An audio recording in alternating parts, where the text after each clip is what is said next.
La tradición familiar de mi marido va a arruinar la vida de nuestro hijo. Estaba embarazada de 8 meses cuando mi suegra apareció en mi casa con un abogado y una pila de documentos tratando de obligarme legalmente a nombrar a mi hijo por nacer Baldomero. Sabía que esto iba a pasar. La familia de mi marido tenía una tradición donde el hijo primogénito, en cada generación, durante los últimos 400 años, se llamaba Baldomero. Incluso tenían este árbol genealógico masivo en su sala con cada Baldomero, remontándose a los años 1600. Mi marido era el segundo hijo, así que pudo llamarse Carlos, lo que fue básicamente ganar la lotería. Su hermano mayor se quedó con Baldomero y ahora se hace llamar Baldo, lo que no es mucho mejor, pero al menos la gente no asume inmediatamente que sus padres lo odian. Cuando quedé embarazada, su familia estaba tan emocionada de que la tradición pudiera continuar, ya que Baldo solo tenía hijas. Mi suegro se levantó con cava y brindó por el bebé Baldomero, y me reí porque obviamente era una broma, pero nadie más se estaba riendo. Esa noche le dije a Carlos que absolutamente no había forma de que llamara a nuestro hijo Baldomero. Estuvo de acuerdo inmediatamente, y dijo que siempre había odiado la tradición, y pensaba que era cruel cargar a un niño con ese nombre en los tiempos modernos. Decidimos que lo llamaríamos Diego, y simplemente lidiaríamos con sus padres molestos. Pensamos que ese sería el final.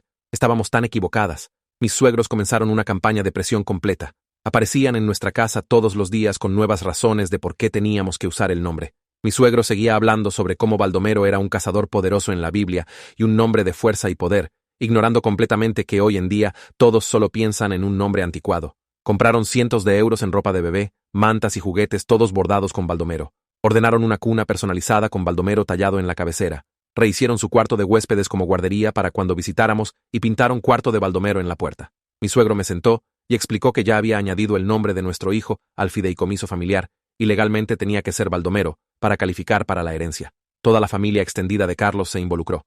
Sus tías y tíos nos llamaban constantemente. Su abuelo, otro Baldomero, voló desde Sevilla para hacernos sentir culpables personalmente. Tuvieron una reunión familiar donde todos por turnos explicaban por qué el nombre era importante y cómo estaríamos destruyendo 400 años de tradición si lo cambiábamos. El hermano de Carlos, Baldomero, incluso apareció y dijo: «Mira, fue una mierda para mí, pero te acostumbras y es parte de quienes somos».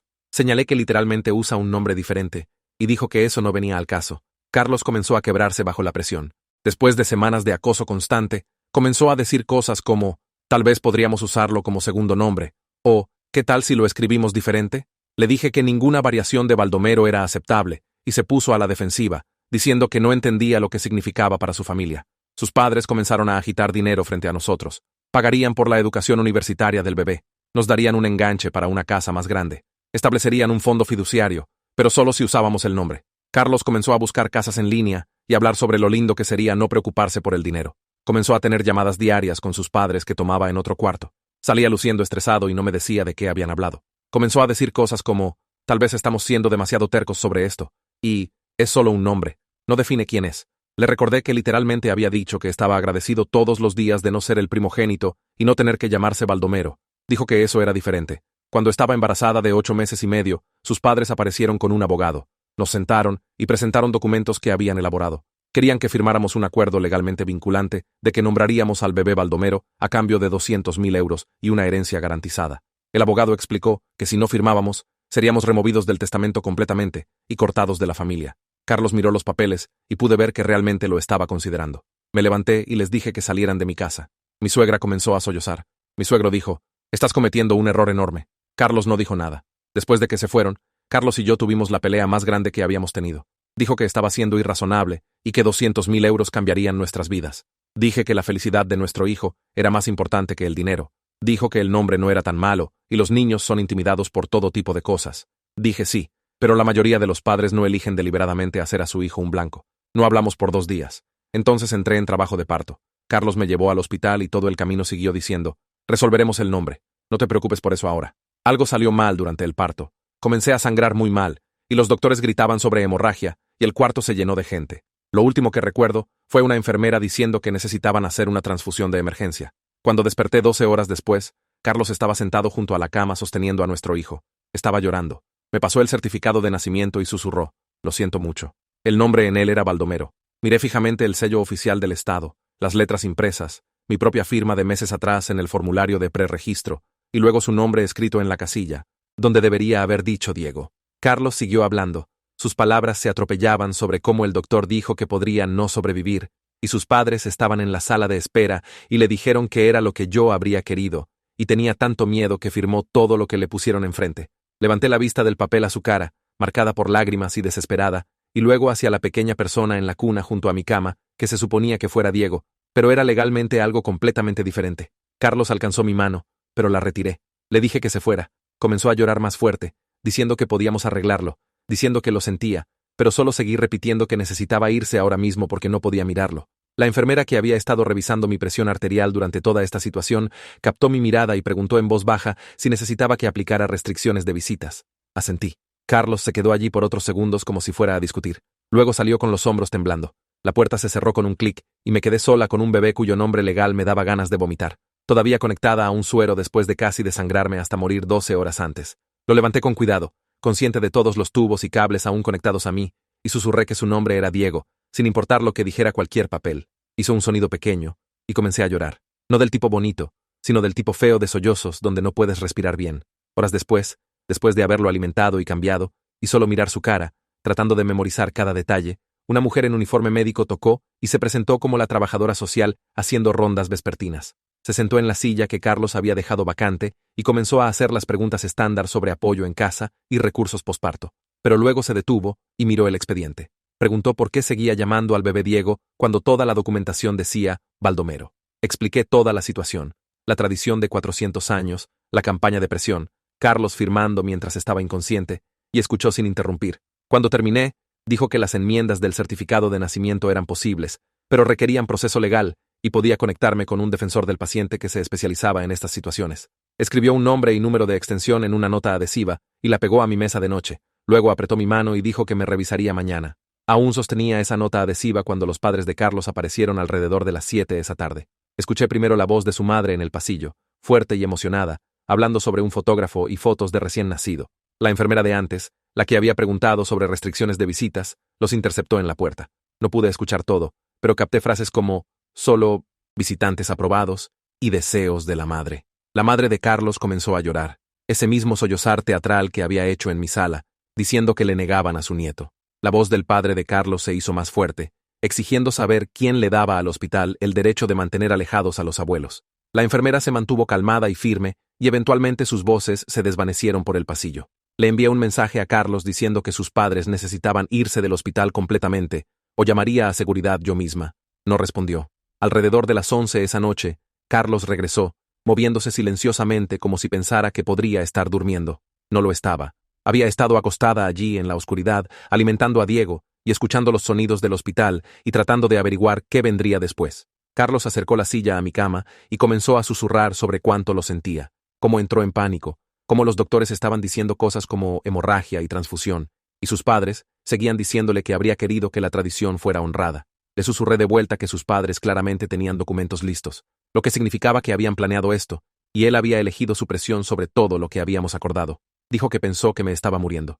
Dije que eso no cambiaba el hecho de que había firmado la identidad de nuestro hijo sin mí.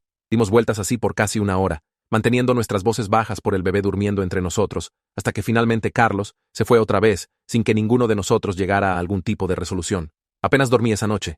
Cada vez que comenzaba a dormitarme, una enfermera entraba para revisar signos vitales o traer medicamentos, y miraban el expediente y decían algo sobre el bebé Baldomero. Cada vez que lo escuchaba, esta ola de ira e impotencia me invadía, empeorada por todas las hormonas posparto inundando mi sistema. Sostuve a Diego y lo llamé por el nombre que habíamos elegido, y traté de averiguar cómo arreglar esto. A la mañana siguiente, un hombre con polo del hospital tocó y se presentó como Francisco González, el defensor del paciente. Había obtenido mi información de la trabajadora social y quería explicar el proceso de enmienda del certificado de nacimiento en detalle. Se sentó con una carpeta llena de formularios y me guió a través de cada paso. Necesitaría presentar una petición al Tribunal de Familia, mostrar causa para el cambio y probar que el nombre no fue mi elección, lo que significaba documentar toda la presión y las circunstancias de Carlos firmando. Dijo que los casos que involucraban emergencias médicas y decisiones unilaterales a veces calificaban para revisión acelerada, aunque no podía prometer nada. Francisco sacó una tarjeta de presentación y dijo que había trabajado antes con una abogada de derecho familiar llamada Margarita González, sin relación a pesar del mismo apellido, y debería llamarla tan pronto como me dieran de alta. También se ofreció a escribir una declaración jurada sobre las circunstancias si ayudaría al caso. Tomé la tarjeta y le agradecí, sintiéndome como si tal vez esto no fuera completamente sin esperanza. 2 días después, el hospital me dio de alta con un paquete de instrucciones de cuidado postparto y una tarjeta de cita de seguimiento que listaba a mi hijo como Baldomero. Carlos nos llevó a casa en silencio. El asiento del coche que habíamos instalado meses atrás ahora sostenía un bebé cuyo nombre legal nunca habíamos acordado. Cuando llegamos a la casa, los padres de Carlos estaban parados en el porche delantero junto a una pancarta gigante que decía: «Bienvenido a casa, Baldomero», en letras azules con globos adjuntos. Ni siquiera me bajé del coche. Le dije a Carlos que la quitara ahora mismo antes de entrar. La tradición familiar de mi marido va a arruinar la vida de nuestro hijo. Estaba embarazada de 8 meses cuando mi suegra apareció en mi casa con un abogado y una pila de documentos tratando de obligarme legalmente a nombrar a mi hijo por nacer Baldomero.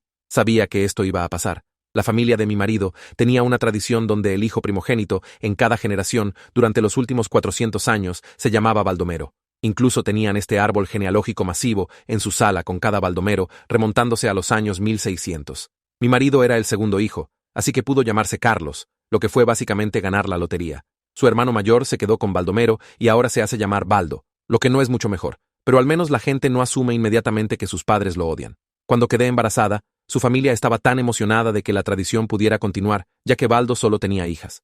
Mi suegro se levantó con cava y brindó por el bebé Baldomero, y me reí porque obviamente era una broma, pero nadie más se estaba riendo. Esa noche le dije a Carlos que absolutamente no había forma de que llamara a nuestro hijo Baldomero. Estuvo de acuerdo inmediatamente, y dijo que siempre había odiado la tradición, y pensaba que era cruel cargar a un niño con ese nombre en los tiempos modernos. Decidimos que lo llamaríamos Diego, y simplemente lidiaríamos con sus padres molestos. Pensamos que ese sería el final. Estábamos tan equivocadas. Mis suegros comenzaron una campaña de presión completa. Aparecían en nuestra casa todos los días con nuevas razones de por qué teníamos que usar el nombre. Mi suegro seguía hablando sobre cómo Baldomero era un cazador poderoso en la Biblia y un nombre de fuerza y poder, ignorando completamente que hoy en día todos solo piensan en un nombre anticuado. Compraron cientos de euros en ropa de bebé, mantas y juguetes todos bordados con Baldomero. Ordenaron una cuna personalizada con Baldomero tallado en la cabecera. Rehicieron su cuarto de huéspedes como guardería para cuando visitáramos y pintaron cuarto de Baldomero en la puerta. Mi suegro me sentó y explicó que ya había añadido el nombre de nuestro hijo al fideicomiso familiar y legalmente tenía que ser Baldomero para calificar para la herencia. Toda la familia extendida de Carlos se involucró. Sus tías y tíos nos llamaban constantemente. Su abuelo, otro Baldomero, voló desde Sevilla para hacernos sentir culpables personalmente. Tuvieron una reunión familiar donde todos por turnos explicaban por qué el nombre era importante y cómo estaríamos destruyendo 400 años de tradición si lo cambiábamos. El hermano de Carlos, Baldomero, incluso apareció y dijo: «Mira, fue una mierda para mí, pero te acostumbras y es parte de quienes somos». Señalé que literalmente usa un nombre diferente, y dijo que eso no venía al caso. Carlos comenzó a quebrarse bajo la presión. Después de semanas de acoso constante, comenzó a decir cosas como: «Tal vez podríamos usarlo como segundo nombre», o «¿Qué tal si lo escribimos diferente?». Le dije que ninguna variación de Baldomero era aceptable, y se puso a la defensiva, diciendo que no entendía lo que significaba para su familia. Sus padres comenzaron a agitar dinero frente a nosotros. Pagarían por la educación universitaria del bebé. Nos darían un enganche para una casa más grande. Establecerían un fondo fiduciario, pero solo si usábamos el nombre. Carlos comenzó a buscar casas en línea y hablar sobre lo lindo que sería no preocuparse por el dinero. Comenzó a tener llamadas diarias con sus padres que tomaba en otro cuarto. Salía luciendo estresado y no me decía de qué habían hablado. Comenzó a decir cosas como: «Tal vez estamos siendo demasiado tercos sobre esto», y «Es solo un nombre, no define quién es». Le recordé que literalmente había dicho que estaba agradecido todos los días de no ser el primogénito y no tener que llamarse Baldomero. Dijo que eso era diferente. Cuando estaba embarazada de 8 meses y medio, sus padres aparecieron con un abogado. Nos sentaron y presentaron documentos que habían elaborado. Querían que firmáramos un acuerdo legalmente vinculante de que nombraríamos al bebé Baldomero a cambio de 200.000 euros y una herencia garantizada. El abogado explicó que si no firmábamos, seríamos removidos del testamento completamente y cortados de la familia. Carlos miró los papeles y pude ver que realmente lo estaba considerando. Me levanté y les dije que salieran de mi casa. Mi suegra comenzó a sollozar. Mi suegro dijo: «Estás cometiendo un error enorme». Carlos no dijo nada. Después de que se fueron, Carlos y yo tuvimos la pelea más grande que habíamos tenido. Dijo que estaba siendo irrazonable y que 200.000 euros cambiarían nuestras vidas. Dije que la felicidad de nuestro hijo era más importante que el dinero. Dijo que el nombre no era tan malo y los niños son intimidados por todo tipo de cosas. Dije sí, pero la mayoría de los padres no eligen deliberadamente hacer a su hijo un blanco. No hablamos por 2 días. Entonces entré en trabajo de parto. Carlos me llevó al hospital y todo el camino siguió diciendo: «Resolveremos el nombre. No te preocupes por eso ahora». Algo salió mal durante el parto. Comencé a sangrar muy mal, y los doctores gritaban sobre hemorragia, y el cuarto se llenó de gente. Lo último que recuerdo fue una enfermera diciendo que necesitaban hacer una transfusión de emergencia. Cuando desperté 12 horas después, Carlos estaba sentado junto a la cama sosteniendo a nuestro hijo. Estaba llorando. Me pasó el certificado de nacimiento y susurró: lo siento mucho. El nombre en él era Baldomero.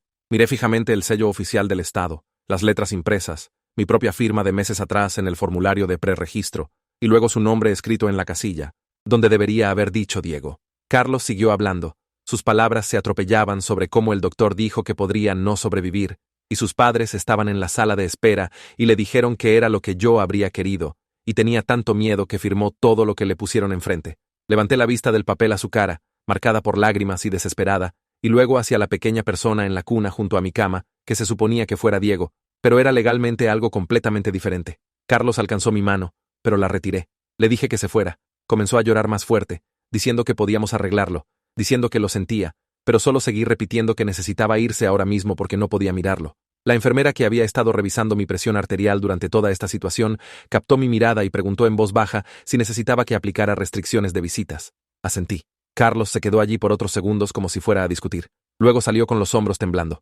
La puerta se cerró con un clic y me quedé sola con un bebé cuyo nombre legal me daba ganas de vomitar, todavía conectada a un suero después de casi desangrarme hasta morir 12 horas antes. Lo levanté con cuidado, consciente de todos los tubos y cables aún conectados a mí, y susurré que su nombre era Diego, sin importar lo que dijera cualquier papel. Hizo un sonido pequeño, y comencé a llorar. No del tipo bonito, sino del tipo feo de sollozos donde no puedes respirar bien. Horas después de haberlo alimentado y cambiado, y solo mirar su cara, tratando de memorizar cada detalle, una mujer en uniforme médico tocó y se presentó como la trabajadora social haciendo rondas vespertinas. Se sentó en la silla que Carlos había dejado vacante y comenzó a hacer las preguntas estándar sobre apoyo en casa y recursos posparto. Pero luego se detuvo y miró el expediente. Preguntó por qué seguía llamando al bebé Diego cuando toda la documentación decía Baldomero. Expliqué toda la situación, la tradición de 400 años, la campaña de presión, Carlos firmando mientras estaba inconsciente, y escuchó sin interrumpir. Cuando terminé, dijo que las enmiendas del certificado de nacimiento eran posibles, pero requerían proceso legal, y podía conectarme con un defensor del paciente que se especializaba en estas situaciones. Escribió un nombre y número de extensión en una nota adhesiva y la pegó a mi mesa de noche. Luego apretó mi mano y dijo que me revisaría mañana. Aún sostenía esa nota adhesiva cuando los padres de Carlos aparecieron alrededor de las 7 esa tarde. Escuché primero la voz de su madre en el pasillo, fuerte y emocionada, hablando sobre un fotógrafo y fotos de recién nacido. La enfermera de antes, la que había preguntado sobre restricciones de visitas, los interceptó en la puerta. No pude escuchar todo, pero capté frases como solo visitantes aprobados y deseos de la madre. La madre de Carlos comenzó a llorar, ese mismo sollozar teatral que había hecho en mi sala, diciendo que le negaban a su nieto. La voz del padre de Carlos se hizo más fuerte, exigiendo saber quién le daba al hospital el derecho de mantener alejados a los abuelos. La enfermera se mantuvo calmada y firme, y eventualmente sus voces se desvanecieron por el pasillo. Le envié un mensaje a Carlos diciendo que sus padres necesitaban irse del hospital completamente, o llamaría a seguridad yo misma. No respondió. Alrededor de las 11 esa noche, Carlos regresó, moviéndose silenciosamente como si pensara que podría estar durmiendo. No lo estaba. Había estado acostada allí en la oscuridad, alimentando a Diego, y escuchando los sonidos del hospital y tratando de averiguar qué vendría después. Carlos acercó la silla a mi cama y comenzó a susurrar sobre cuánto lo sentía, cómo entró en pánico, cómo los doctores estaban diciendo cosas como hemorragia y transfusión, y sus padres seguían diciéndole que habría querido que la tradición fuera honrada. Le susurré de vuelta que sus padres claramente tenían documentos listos, lo que significaba que habían planeado esto, y él había elegido su presión sobre todo lo que habíamos acordado. Dijo que pensó que me estaba muriendo.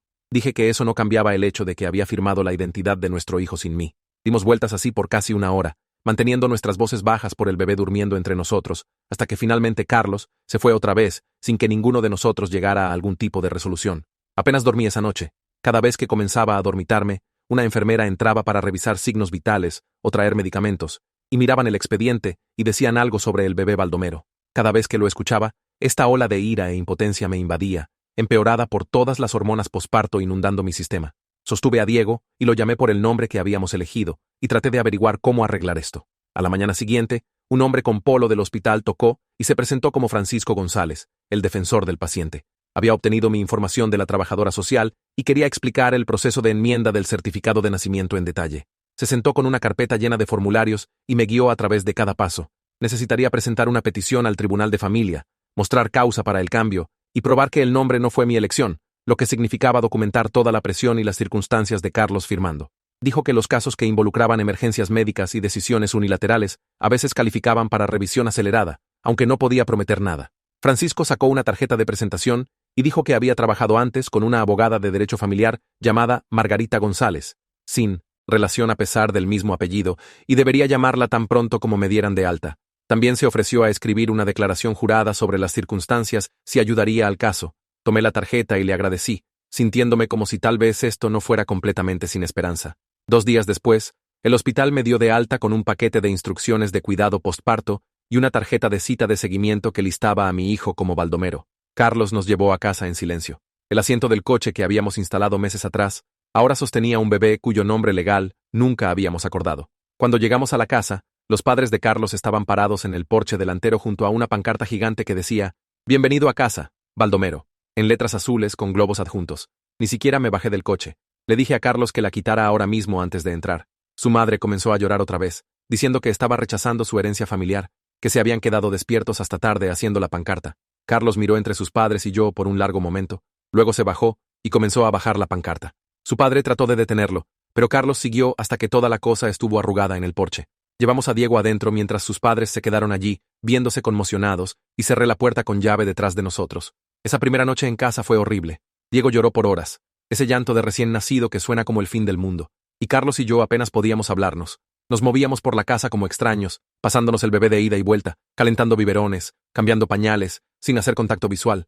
Alrededor de las 3 de la madrugada, mientras caminaba con Diego por la sala tratando de que se durmiera, Carlos sugirió que tal vez podríamos usar ambos nombres dependiendo de la situación, como Baldomero para cosas legales, pero Diego para todo lo demás. Paré de caminar y lo miré. Dije que esa era exactamente la clase de compromiso débil que nos trajo aquí, que nuestro hijo merecía padres que lucharían por él, no padres que cedían cada vez que las cosas se ponían difíciles. Carlos no dijo nada más, solo tomó a Diego de mí y siguió caminando círculos alrededor de la mesa de centro mientras fui a acostarme en nuestra cama, preguntándome cómo íbamos a sobrevivir esto. El timbre sonó a las 8 de la mañana siguiente mientras trataba de que Diego se prendiera para alimentarlo. Carlos respondió y escuché la voz de su padre en la sala, fuerte y formal como si estuviera dando una presentación de negocios. Envolví a Diego en su manta y salí para encontrar al padre de Carlos parado allí con traje sosteniendo una carpeta de cuero. Ni siquiera miró al bebé. Abrió la carpeta y sacó una pila de papeles con el membrete del fideicomiso familiar en la parte superior. Los puso en nuestra mesa de 1900 centro y señaló una sección resaltada en amarillo.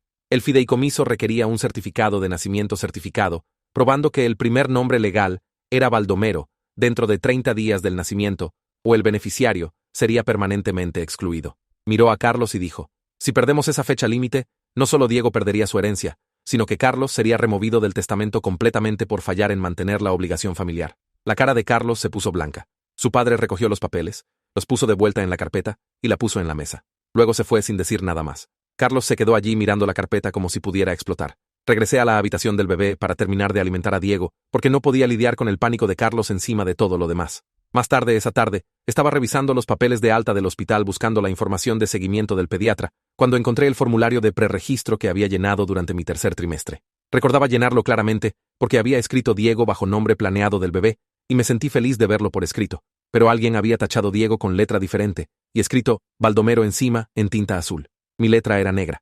Llamé al departamento de registros del hospital y esperé en espera por 15 minutos. La mujer que contestó dijo que estaba viendo el escaneo digital del formulario. Y sí, había 2 letras diferentes en él. Pregunté cuándo se hizo el cambio y me puso en espera otra vez. Cuando regresó, dijo que la madre de Carlos había presentado un formulario actualizado el día que entré en trabajo de parto con una nota diciendo que habíamos cambiado de opinión sobre el nombre. Colgué y solo me senté allí sosteniendo los papeles. La madre de Carlos había ido al hospital mientras estaba en trabajo de parto y cambió nuestros documentos. Había planeado esto. Todos lo habían planeado. La primera semana de Diego en casa fue un borrón de alimentar cada 2 horas y tal vez dormir 30 minutos a la vez entre sesiones de llanto. Pasé los pequeños descansos cuando realmente dormía investigando leyes de cambio de nombre en mi teléfono. Cada sitio web decía lo mismo. Necesitas presentar una petición al tribunal. Necesitas representación legal. Necesitas publicar aviso en el periódico. El proceso toma meses como mínimo. Algunos sitios dijeron que podría tomar 6 meses o más dependiendo del horario del tribunal. Me sentí atrapada. Diego era legalmente Baldomero, y arreglarlo significaba meses de batallas judiciales y miles de euros que no teníamos. Carlos seguía tratando de hablarme sobre la fecha límite de su padre, y seguía callándolo porque no podía pensar sobre el fideicomiso y el dinero y las amenazas de su familia mientras funcionaba con 2 horas de sueño y trataba de mantener vivo a un recién nacido. Para el final de la semana, estaba tan agotada que apenas podía formar oraciones. Carlos finalmente dijo que necesitábamos hablar con la abogada que Francisco había recomendado. Estaba demasiado cansada para discutir. Carlos llamó a Margarita González y tenía una cita ese viernes por la tarde. Condujimos a su oficina con Diego en su asiento de coche y me sentía como si me moviera a través del lodo. La oficina de Margarita era pequeña y desordenada con cajas de archivos, pero era directa y no perdía tiempo. Escuchó toda la historia sin interrumpir. Luego dijo que las enmiendas del certificado de nacimiento basadas en falta de consentimiento eran legalmente viables en casos donde un padre firmó sin el conocimiento o acuerdo del otro. Dijo que necesitaríamos documentación fuerte de la campaña de presión y prueba de que el estado mental de Carlos estaba comprometido cuando firmó. Preguntó si teníamos algo de esa documentación guardada. Carlos y yo nos miramos. Dije que teníamos meses de mensajes de texto y correos electrónicos de su familia. Carlos dijo que sus padres habían hecho videos de la guardería que decoraron. Mencioné los artículos con monograma que habían comprado y la cuna personalizada. Margarita comenzó a tomar notas. Dijo que quería copias de todo, cada mensaje de texto, cada correo electrónico, cada foto de artículos con Baldomero en ellos. Quería una cronología de cada reunión familiar y llamada telefónica donde nos habían presionado. Específicamente quería documentación de la oferta de contrato de 200.000 euros y cualquier evidencia de que los padres de Carlos habían influenciado los documentos del hospital. Dijo que el formulario de preregistro alterado era enorme para nuestro caso. También dijo que necesitábamos estar preparados para que esto se pusiera feo, porque la familia de Carlos lucharía duramente de vuelta. Pasé toda la segunda semana posparto creando una carpeta de evidencia mientras trataba de cuidar a Diego. Revisé mi teléfono y capturé pantalla de cada mensaje de texto de los padres de Carlos y familia extendida. Descargué cada correo electrónico. Tomé fotos de todos los artículos de bebé con monograma que habían enviado. Carlos ayudó escribiendo una cronología detallada de cada reunión familiar y llamada telefónica donde sus padres nos habían presionado sobre el nombre. Se sentó en la mesa de la cocina por horas escribiendo todo. Cuando terminó, me entregó 12 páginas de texto a espacio sencillo, documentando meses de acoso. Lo leí y me sentí enferma. Ver todo escrito en orden dejó claro cuán extrema había sido su campaña. Carlos lo leyó por encima de mi hombro y pude decir que se estaba dando cuenta de lo mismo. Dijo que no había entendido qué tan malo era cuando lo estaba viviendo día a día. Ahora viendo todo junto, podía ver que sus padres básicamente habían llevado una operación psicológica contra nosotros. Pusimos todo en una carpeta y enviamos copias por correo electrónico a Margarita. Llamó 2 días después y dijo que teníamos un caso fuerte. La documentación era completa y el patrón de coerción era claro, pero nos advirtió que el proceso costaría varios miles en honorarios legales y costos del tribunal. También dijo que la familia de Carlos probablemente tomaría represalias cumpliendo sus amenazas de cortarnos financieramente. Carlos y yo nos quedamos despiertos hasta tarde esa noche, teniendo conversaciones difíciles sobre dinero. Miramos nuestra cuenta bancaria y nuestros gastos mensuales. Miramos mis cuentas médicas de la hemorragia que estaban comenzando a llegar. Hablamos sobre si realmente podíamos permitirnos esta lucha. Carlos dijo que tal vez deberíamos considerar la oferta de sus padres de usar ambos nombres. Le recordé que comprometerse ahora significaba enseñar a nuestro hijo que cedes cuando la gente te presiona lo suficientemente fuerte. Decidimos seguir adelante con el caso legal aunque nos asustara. Carlos encontró un terapeuta de parejas llamado Elías Morales que tenía disponibilidad la próxima semana porque le dije que no podíamos hacer esto solos y nuestro matrimonio se estaba desmoronando. La primera sesión fue tensa. Nos sentamos en extremos opuestos del sofá de Elías y Carlos inmediatamente comenzó a defender su decisión de firmar el certificado de nacimiento. Dijo que no entendía la presión bajo la que estaba o qué tan asustado estaba de que pudiera morir. Dije que estar asustado no excusaba traicionar nuestro acuerdo y firmar papeles que le dieron a nuestro hijo un nombre que explícitamente dije que nunca aceptaría. Elías tuvo que interrumpirnos 3 veces para redirigir la conversación lejos de espirales de culpa. Dijo que necesitábamos enfocarnos en seguir adelante en lugar de repasar lo que ya había pasado. Nos dio tarea de pensar sobre cómo queríamos que se viera nuestro matrimonio y qué valores queríamos construir alrededor de nuestra familia. La segunda sesión la semana siguiente fue diferente. Elías nos hizo hacer un ejercicio sobre valores centrales y qué queríamos que Diego aprendiera sobre lealtad familiar versus autonomía personal. Nos pidió imaginar a Diego a los 18, preguntando por qué tomamos las decisiones que tomamos. Carlos comenzó a hablar sobre querer que Diego supiera que sus padres lucharon por él, y de repente estaba llorando. Dijo que se dio cuenta de que había elegido la aprobación de sus padres sobre nuestra sociedad en el momento más importante de nuestras vidas. Dijo que había estado tan condicionado a complacer a su familia que no podía ver qué tan malo estaba hasta que pensó en Diego creciendo y aprendiendo que su papá había cedido bajo presión. Fue la primera vez desde el nacimiento que sentí que Carlos realmente entendía lo que había hecho. Me acerqué y sostuve su mano. Elías dijo que esto era progreso y necesitábamos seguir construyendo sobre ello. La oficina del pediatra llamó durante la tercera semana diciendo que necesitaban actualizar sus registros con el nombre legal de Diego para registros de seguro y vacunación. Estaba sosteniendo a Diego mientras Carlos estaba parado junto a mí. La recepcionista pidió el nombre legal completo del bebé y tuve que decir Baldomero en voz alta. Escucharme decirlo a alguien fuera de nuestra situación inmediata hizo que todo se sintiera real otra vez de una manera que me quitó el aire de los pulmones. La recepcionista lo repitió para confirmar la ortografía y pude escuchar la confusión en su voz. Dije, sí, eso es correcto, y colgué. Entonces, solo me quedé allí sosteniendo a Diego, y comencé a sollozar. Carlos lo tomó de mí, y siguió caminando círculos por la sala mientras me senté en el piso llorando. Todo el progreso que habíamos hecho en terapia se sentía sin sentido porque al final del día, el nombre legal de nuestro hijo seguía siendo Baldomero. Y cada interacción oficial iba a ser este recordatorio humillante de que habíamos perdido control de la decisión parental más básica. Esa misma tarde, publiqué una foto de Diego durmiendo en su cuna en mi página personal de redes sociales. La subtitulé con 3 palabras simples y un emoji de corazón. La tía de Carlos, Jennifer, la vio en minutos e hizo captura de pantalla para enviarla al chat grupal familiar. Mi teléfono comenzó a vibrar sin parar alrededor de la hora de la cena. Carlos lo tomó de la mesa de centro y su cara se puso blanca mientras se desplazaba por mensaje tras mensaje. Su tío exigió saber por qué estábamos faltando el respeto al nombre familiar. Su primo dijo que estábamos escupiendo sobre 400 años de tradición. Su tía nos llamó desagradecidos y egoístas. El abuelo de Carlos envió un mensaje de voz de 2 minutos de él gritando sobre vivir una mentira y deshonrar su legado. Carlos trató de responder en el chat explicando que estábamos trabajando las cosas legalmente, pero siguieron apilándose encima. Su madre envió emojis llorando y dijo que su corazón estaba roto. Su padre escribió en mayúsculas que el nombre en el certificado de nacimiento era lo que importaba, y necesitábamos parar esta farsa inmediatamente. Agarré el teléfono de Carlos y lo apagué completamente. No podíamos lidiar con esto encima de todo lo demás. 3 días después, los padres de Carlos aparecieron sin advertencia. Estaba amamantando a Diego en la sala cuando escuché un camión retrocediendo en nuestro camino de entrada. Carlos fue a la ventana y dijo que era la camioneta de su papá con algo enorme en la parte de atrás cubierto por una lona. Sus padres se bajaron y comenzaron a desatar las correas. Carlos abrió la puerta principal y salió al porche. Su padre jaló la lona para revelar la cuna personalizada con Baldomero tallado en la cabecera en letras gigantes. Carlos les dijo que no podían traerla adentro. Su madre comenzó a llorar, diciendo que habían gastado 3.000 euros en ella y estábamos tirando su regalo en sus caras. El padre de Carlos dijo que estábamos siendo rencorosos e infantiles, desperdiciando buenos muebles porque queríamos hacer un punto. Carlos se paró en la puerta con los brazos cruzados y dijo que ya teníamos una cuna y no necesitábamos otra. Su padre dijo que esta era una reliquia familiar que debería pasarse a través de generaciones. Carlos dijo que tenía el nombre equivocado de nuestro hijo en ella, así que no entraría en nuestra casa.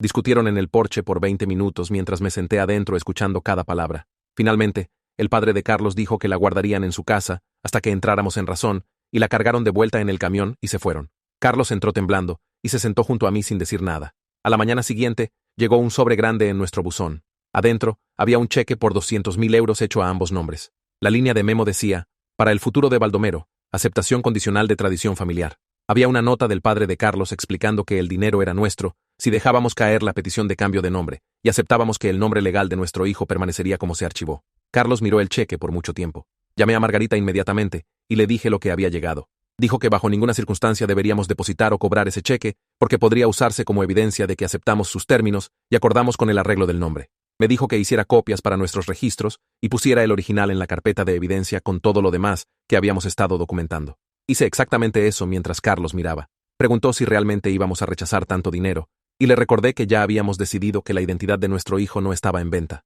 Asintió, pero pude verlo haciendo cálculos en su cabeza sobre lo que ese dinero podría comprar. Esa tarde, recibí un mensaje privado de Baldo en redes sociales. Se disculpó por no hablar antes y dijo que debería haberme advertido qué tan intensos se pondrían sus padres sobre esto. Admitió que ser llamado Baldomero hizo toda su infancia miserable, y pasó años siendo intimidado y teniendo que explicar su nombre a todos los que conocía.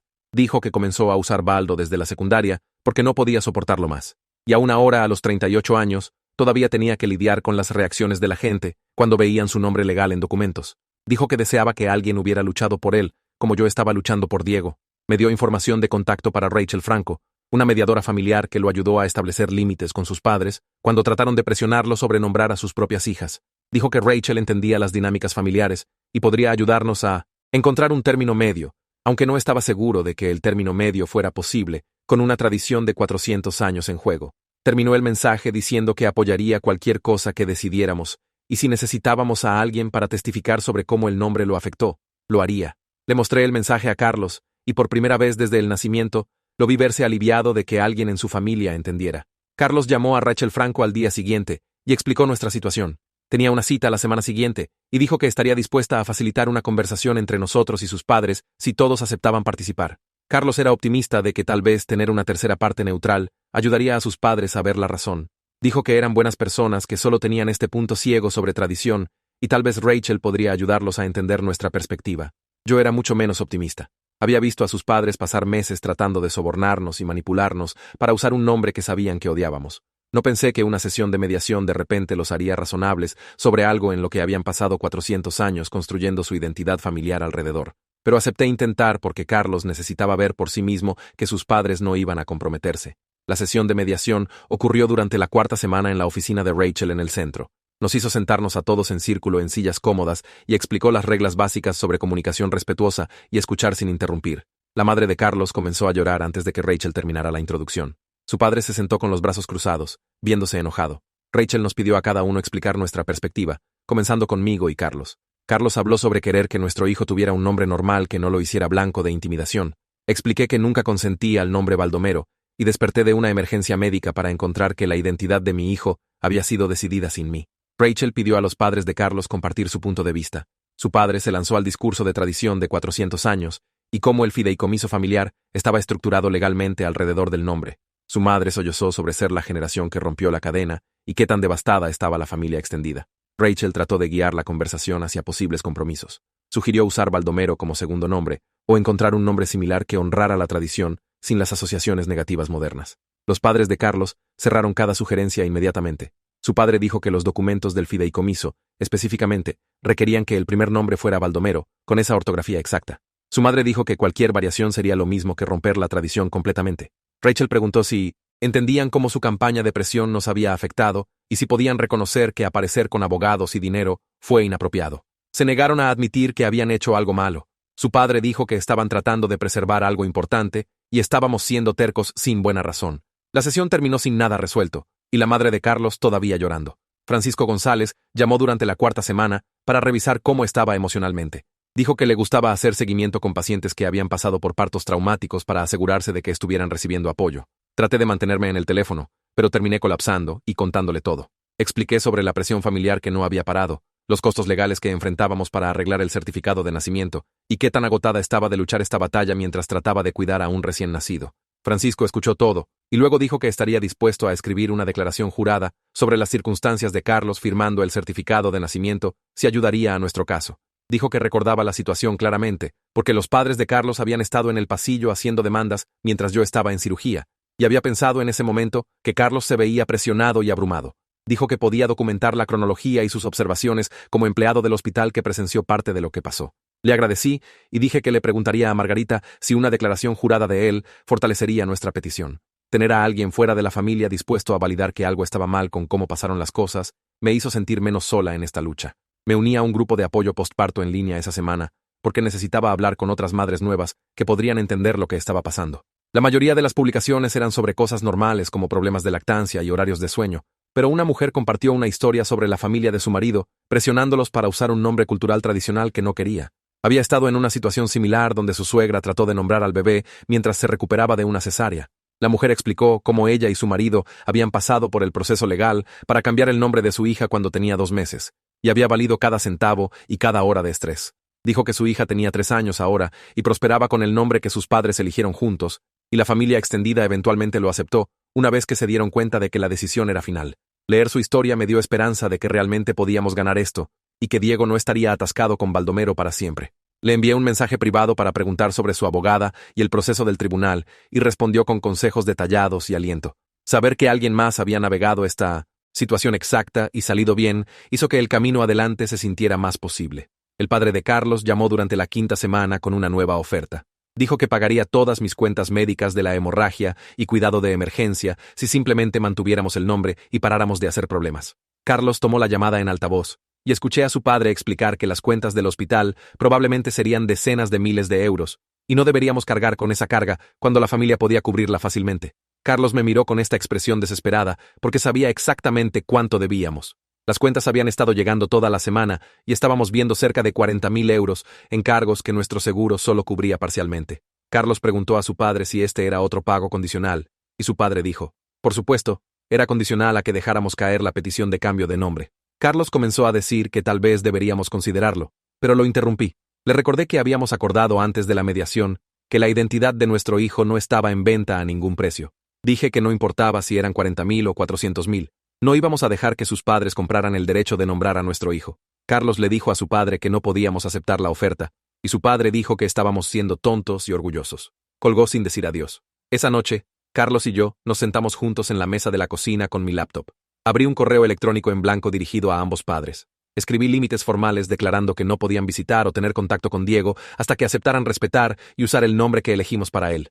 Expliqué que necesitábamos espacio de la presión y manipulación y hasta que pudieran tratarnos como padres de Diego con el derecho de tomar nuestras propias decisiones, no serían parte de su vida. Carlos leyó lo que había escrito y agregó un párrafo sobre cuánto le dolía establecer estos límites, pero qué tan necesario era para el bienestar de nuestra familia. Dijo que amaba a sus padres, pero amaba más a su hijo, y necesitaba que entendieran que su comportamiento había dañado su relación con nosotros. Ambos firmamos nuestros nombres en la parte inferior, y Carlos presionó enviar antes de que cualquiera de nosotros pudiera dudarlo. Sentarse allí viendo ese correo electrónico salir, se sintió como la primera vez que realmente habíamos estado unidos y en el mismo equipo desde que Diego nació.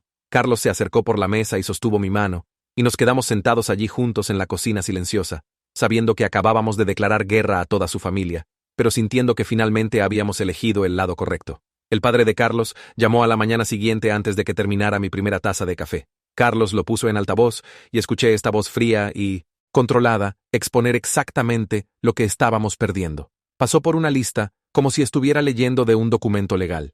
El fondo universitario que habían establecido sería disuelto y el dinero devuelto a su patrimonio. La asistencia de enganche que habían prometido para una casa más grande se había ido. El fondo de emergencia que habían establecido en caso de que Carlos perdiera su trabajo sería cerrado. El fideicomiso que Carlos suponía heredar cuando murieran sería modificado para excluirlo completamente. Dijo que teníamos una semana para reconsiderar nuestros límites y aceptar que el nombre legal de Diego era Baldomero o cada cosa en esa lista pasaría. Carlos preguntó si había espacio para compromiso, y su padre dijo que el único compromiso era nosotros aceptando la realidad.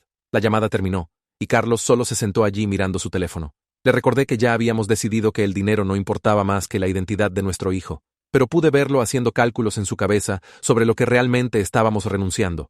Margarita llamó 2 días después para decir que había presentado la petición para enmendar el certificado de nacimiento. Nos guió a través de lo que pasaría después y explicó que había este requisito de publicación donde la petición de cambio de nombre tenía que ser publicada en la sección de avisos legales del periódico local por 3 semanas consecutivas. Dijo que era procedimiento estándar para cualquier cambio de nombre, dar a las partes interesadas oportunidad de objetar, pero significaba que toda la familia extendida de Carlos definitivamente se enteraría de que estábamos tomando acción legal. Pregunté si había alguna forma de evitar la publicación, y dijo que no, era ley estatal.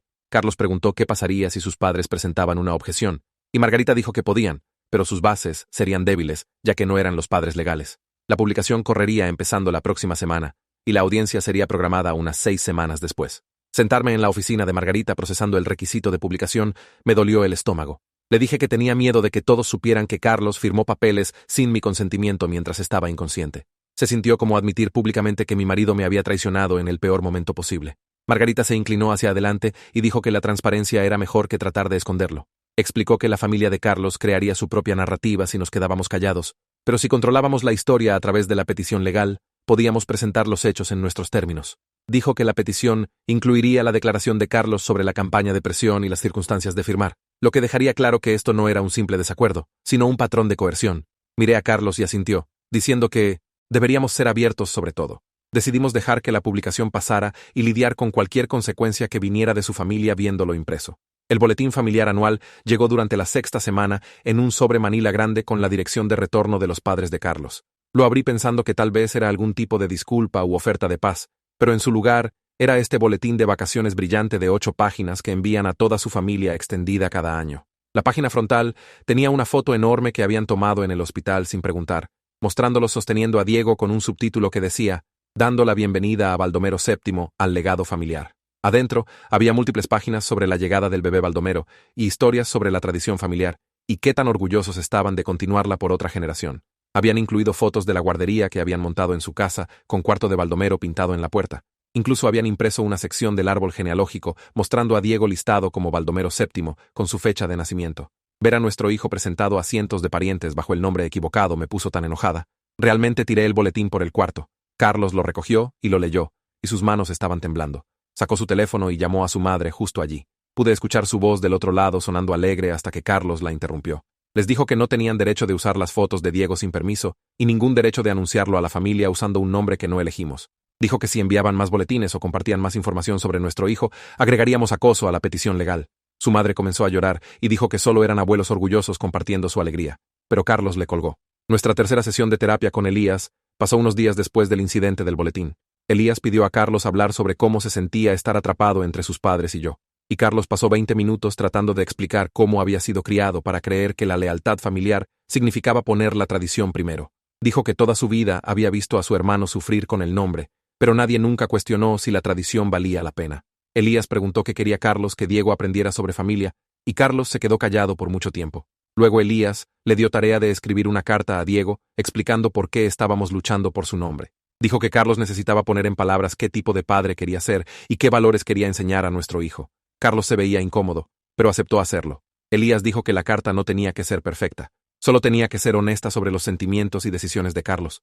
Carlos me mostró la carta 3 días después. Estábamos sentados en el sofá después de que Diego se durmiera, y Carlos me entregó 3 páginas de papel de cuaderno cubiertas con su letra. La carta comenzó con una disculpa por firmar el certificado de nacimiento, y luego entró en esta larga explicación sobre presión familiar y tradición. Pero la parte importante estaba cerca del final, donde Carlos escribió que elegir la identidad de Diego sobre el dinero familiar era lo correcto que hacer. Escribió sobre no querer que Diego creciera sintiéndose como un peón en la tradición de alguien más, o como si su valor dependiera de llevar un nombre que no eligió. Escribió sobre querer ser el tipo de padre que protegía a su hijo, en lugar de sacrificarlo para mantener paz con los abuelos. Leerlo me hizo llorar porque fue la primera vez que Carlos había dicho claramente en voz alta que nuestro hijo importaba más que la aprobación de sus padres. Le dije que la carta era exactamente lo que Diego necesitaba escuchar algún día. Y Carlos dijo que escribirla le había ayudado a ver que estábamos haciendo lo correcto, aun cuando era difícil. El departamento de facturación del hospital llamó durante la 7ª semana, mientras estaba alimentando a Diego. La mujer en el teléfono dijo que estaba llamando para verificar que había autorizado a los padres de Carlos a pagar mis cuentas médicas de la emergencia. Dije que absolutamente no había autorizado eso, y pregunté cómo tenían acceso a mi cuenta. Explicó que habían llamado con mi información de seguro, y se ofrecieron a pagar el balance completo, que era alrededor de 38.000 euros después del seguro. Dijo que no podían procesar el pago sin mi consentimiento verbal, pero querían confirmar antes de declinarlo. Le dije que lo declinara inmediatamente y anotara en mi archivo que no autorizaba pagos de nadie excepto yo o Carlos. Dijo que haría la nota y preguntó si estaba segura porque era una cantidad sustancial. Dije que estaba completamente segura y que la oferta de pago era parte de una campaña de coerción. Después de colgar, llamé a Carlos al trabajo y le dije lo que pasó. Dijo que sus padres estaban usando cada ángulo posible para tratar de comprar su camino al control de nuestras decisiones. Carlos llegó a casa temprano ese día y nos sentamos juntos para hablar sobre dinero. Había estado viendo nuestro presupuesto y se dio cuenta de que necesitábamos cancelar nuestros planes de comprar una casa más grande, ya que habíamos estado contando con la ayuda de enganche prometida de sus padres. Me mostró los números y explicó que podíamos pagar nuestra hipoteca actual y gastos básicos, pero ahorrar para un enganche por nuestra cuenta tomaría años en lugar de meses. Dije que estaba bien quedándome en nuestra casa pequeña si significaba mantener nuestros valores. Y Carlos dijo que él también. Hablamos sobre cómo cada vez que elegimos a Diego sobre dinero, la decisión se sentía más sólida. Carlos dijo que había estado viendo trabajo, freelance que podía hacer los fines de semana para construir ahorros más rápido, y dije que podía volver al trabajo medio tiempo una vez que fuera autorizada médicamente. Hicimos un nuevo presupuesto basado solo en nuestros ingresos, sin ayuda familiar, y verlo escrito hizo que la elección se sintiera real y manejable. Margarita llamó durante la 7ª semana, pidiendo la declaración formal de Carlos sobre la campaña de presión. Envió una plantilla con preguntas específicas sobre el comportamiento de sus padres llevando al nacimiento, su estado mental durante mi emergencia médica, y quién estuvo presente cuando firmó el certificado de nacimiento. Carlos pasó 2 noches escribiendo y reescribiendo su declaración, tratando de que las palabras fueran correctas.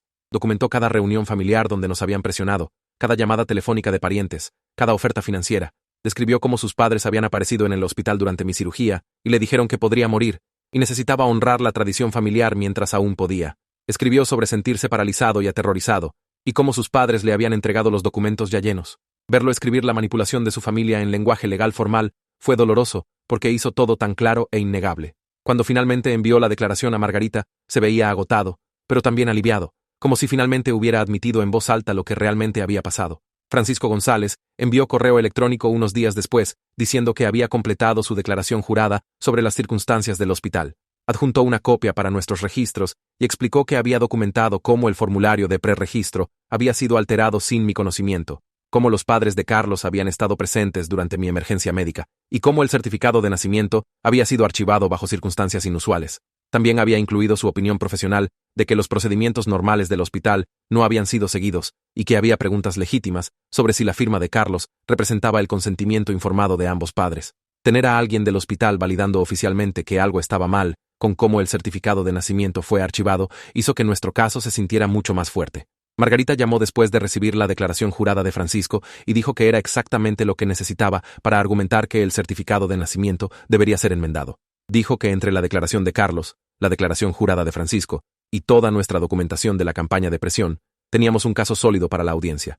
Los padres de Carlos llamaron durante la 8ª semana, con lo que dijeron era su oferta final. Carlos contestó en altavoz, y su padre explicó que habían estado pensando sobre un compromiso donde Baldomero permanecería como nombre legal, pero podríamos usar Diego en la vida diaria, y transferirían los 200.000 euros ese mismo día si acordábamos. Carlos me miró a través de la mesa de la cocina, mientras su padre siguió hablando sobre cómo esto resolvía todo, y nos daba el dinero sin forzarnos a usar un nombre que no nos gustaba en la práctica.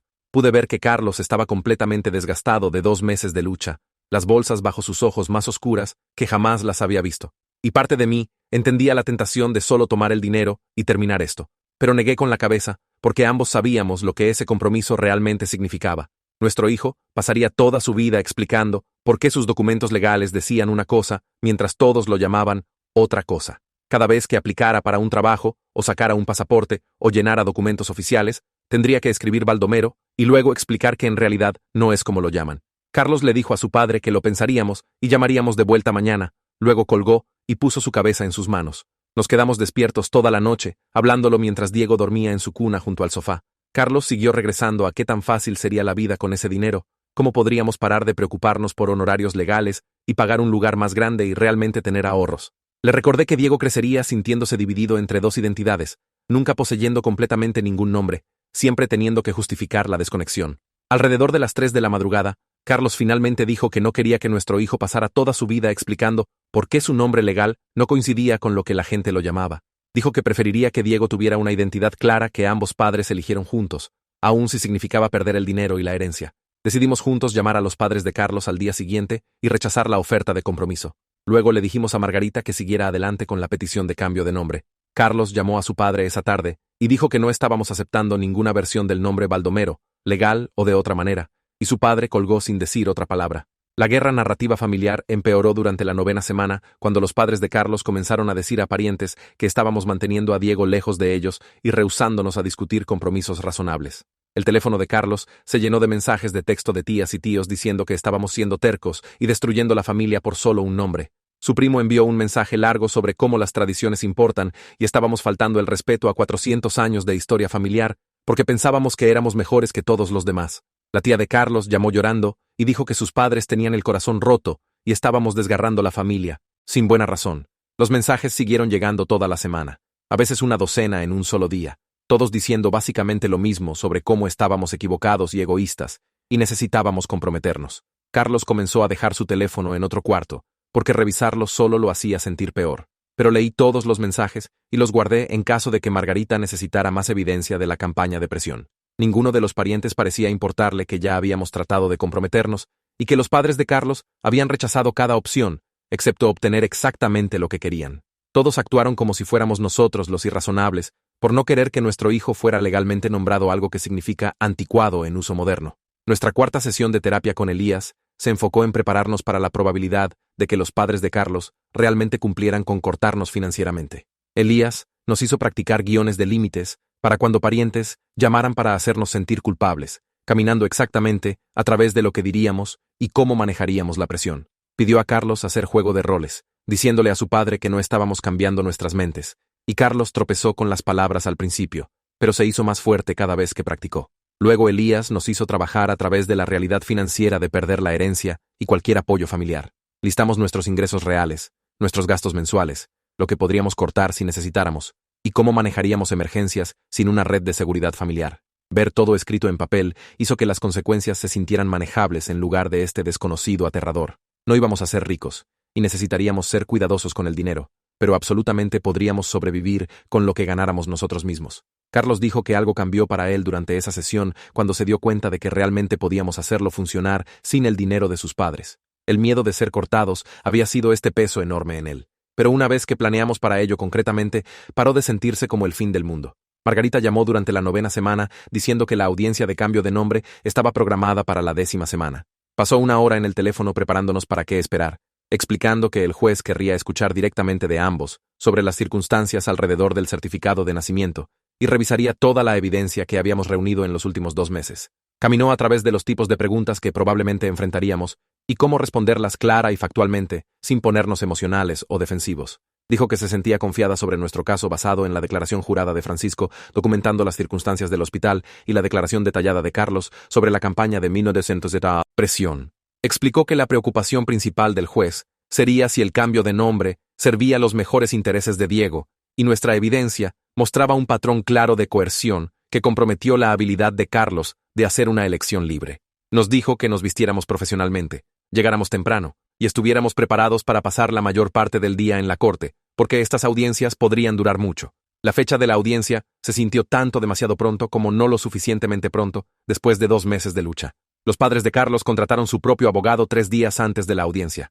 Su abogado presentó una respuesta formal a nuestra petición, reclamando que estábamos tratando de borrar 400 años de herencia familiar y que Carlos tenía capacidad legal completa cuando firmó el certificado de nacimiento. La respuesta argumentó que el cambio de nombre era frívolo y motivado por despecho en lugar de los mejores intereses de Diego.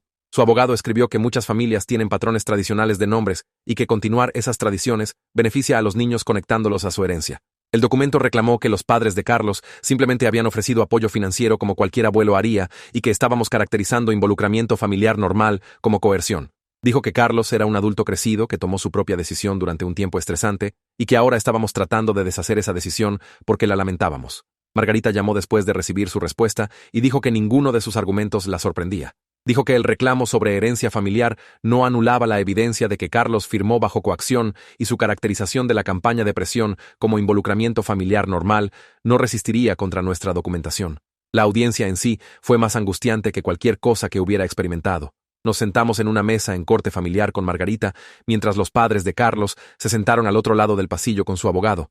La juez era una mujer en sus 50 que se veía cansada y como si hubiera escuchado cada disputa familiar imaginable. Comenzó pidiéndome explicar qué pasó y tuve que testificar sobre la hemorragia y despertar 12 horas después para encontrar a mi hijo nombrado algo a lo que nunca había consentido. Mi voz tembló cuando describí leer el certificado de nacimiento y darme cuenta de que Carlos lo había firmado mientras estaba inconsciente y posiblemente muriendo. La juez hizo preguntas específicas sobre nuestro acuerdo prenacimiento de nombrarlo Diego y si los padres de Carlos sabían sobre ese acuerdo. Expliqué los meses de presión y la oferta de contrato de 200.000 euros y cómo aparecieron en el hospital durante mi emergencia médica. Luego Carlos testificó sobre sus padres parados sobre él mientras yo estaba en 1912 cirugía, diciéndole que podría no sobrevivir y necesitaba honrar la tradición familiar mientras aún podía. Describió sentirse paralizado y aterrorizado y cómo sus padres le habían entregado documentos que ya estaban llenos con Baldomero escrito. Su voz se quebró cuando habló de firmarlo porque pensó que me estaba muriendo y no podía pensar claramente sobre nada, excepto no perderme. Margarita presentó toda nuestra evidencia en orden cronológico, comenzando con mensajes de texto de antes del nacimiento, mostrando a los padres de Carlos presionándonos sobre el nombre. Le mostró a la juez el contrato de 200.000 euros con la firma del abogado y la cláusula sobre ser removidos del testamento si no cumplíamos. Tenía fotos de todos los artículos con monograma que llegaron a nuestra casa antes de que acordáramos en cualquier nombre, incluyendo la cuna personalizada con Baldomero tallado. Presentó el formulario de preregistro del hospital alterado, mostrando donde alguien había tachado Diego y escrito Baldomero en letra diferente. Mostró correos electrónicos de la familia extendida de Carlos, todos empujándonos hacia usar el nombre y amenazando consecuencias si no lo hacíamos. Cuando todo fue presentado cronológicamente así, el patrón de presión y coerción era completamente innegable. La juez miró cada pieza de evidencia cuidadosamente, haciendo preguntas sobre fechas y quién envió qué mensaje y cuándo varios artículos habían sido comprados. El testimonio de Carlos se convirtió en el verdadero punto de inflexión cuando Margarita le preguntó directamente si había firmado el certificado de nacimiento por su propia voluntad.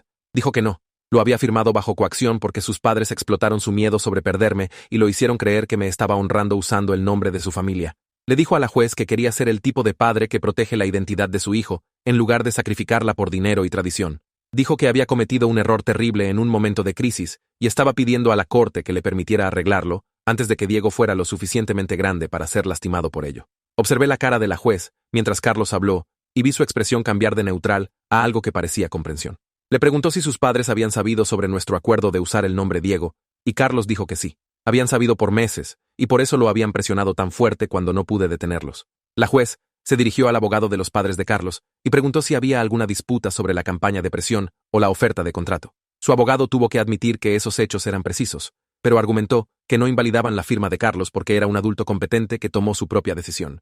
La juez preguntó si los padres de Carlos reconocían estar presentes en el hospital durante la emergencia médica e influenciar su decisión, y su abogado dijo que sus clientes simplemente estaban apoyando a su hijo durante un momento difícil. La juez se veía escéptica y preguntó si era normal que abuelos llegaran a un hospital con documentos de certificado de nacimiento prellenos durante la cirugía de emergencia de su nuera. Su abogado no tuvo una buena respuesta para eso. La juez dijo que revisaría toda la evidencia y emitiría un fallo dentro de una semana. Luego despidió a todos. Salimos de la corte completamente agotados, y no tenía idea hacia qué dirección iría la decisión. Carlos y yo salimos por las puertas de la corte al sol brillante de la tarde, que me hizo entrecerrar los ojos después de la iluminación fluorescente adentro.